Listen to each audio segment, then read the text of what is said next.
ଓ ଚତୁର କୁମ୍ଭୀର the foolish monkey and the clever crocodile. ଏହା ପଞ୍ଚତନ୍ତ୍ରର ଏକ ଅତି ଲୋକପ୍ରିୟ ଗଳ୍ପ।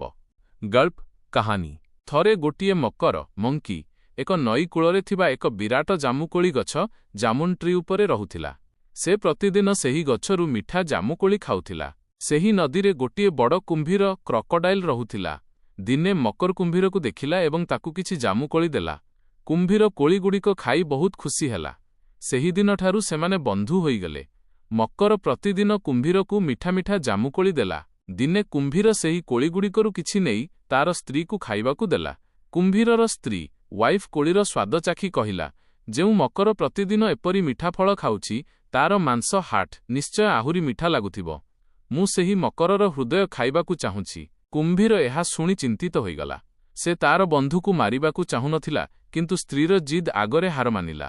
ପରଦିନ କୁମ୍ଭୀର ମକର ପାଖକୁ ଗଲା ଏବଂ କହିଲା, ବନ୍ଧୁ, ମୋ ସ୍ତ୍ରୀ ତୁମ ସହିତ ଦେଖା କରିବାକୁ ଚାହୁଁଛି ଏବଂ ତୁମ ପାଇଁ ଗୋଟିଏ ବଡ଼ ଭୋଜିର ଆୟୋଜନ କରିଛି। ତୁମେ ନଈର ସେପାଖରେ ଥିବା ଆମ ଘରକୁ ଚାଲ। ମକର ଖୁସି ହୋଇ କହିଲା, କିନ୍ତୁ ମୁଁ କିପରି ନଈ ପାରି ହେବି?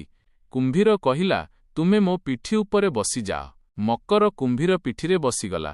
ସେମାନେ ନଈର ଅଧା ବାଟରେ ପହଞ୍ଚିବା ପରେ କୁମ୍ଭୀର କହିଲା, ମୁଁ ତୁମକୁ କହିବାକୁ ଚାହୁଁଛି ଯେ ମୋ ସ୍ତ୍ରୀ ତୁମକୁ ଭୋଜି ପାଇଁ ନୁହେଁ, ବରଂ ତୁମ ହୃଦୟ ଖାଇବାକୁ ଡାକୁଛି। ମକର ଭୟଭୀତ ହୋଇଗଲା, କିନ୍ତୁ ସେ ବହୁତ ଚତୁର କ୍ଲେଭର ଥିଲା। ସେ ତୁରନ୍ତ ଏକ ଉପାୟ ଚିନ୍ତା କଲା। ସେ କହିଲା, ଆରେ ବନ୍ଧୁ, ତୁମେ ଏ କଥା ମୋତେ ଆଗରୁ କହିଲ ନାହିଁ। ମୋର ହୃଦୟ ତ ଗଛ ଉପରେ ଅଛି।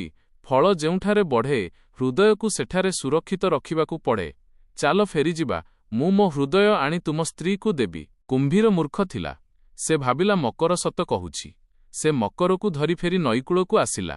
ମକର ଗଛ ପାଖରେ ପହଞ୍ଚିବା ମାତ୍ରେ କୁମ୍ଭୀର ପିଠିରୁ ଡେଇଁ ଉପରକୁ ଚଢ଼ିଗଲା।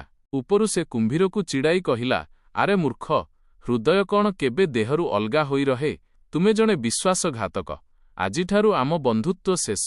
କୁମ୍ଭୀର ନିଜର ଭୁଲ ବୁଝିପାରିଲା ଏବଂ ଲଜ୍ଜିତ ହୋଇ ଫେରିଗଲା। ନୈତିକ ଶିକ୍ଷା ମୋରାଲ ଲେସନ୍।